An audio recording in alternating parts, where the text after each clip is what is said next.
গতকাল রাতে আমাদের ছাদে একটা ছোট্ট পিকনিকের আয়োজন হয়েছে।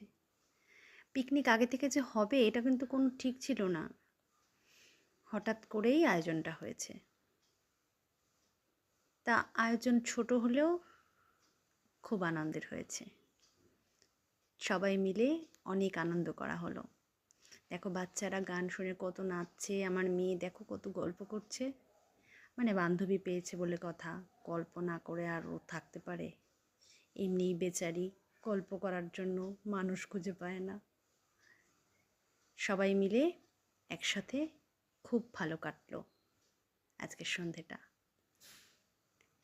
আর এদিকে সবাই গল্প করছে, আর এইদিকে দেখো গরম গরম কষা খাসির মাংস।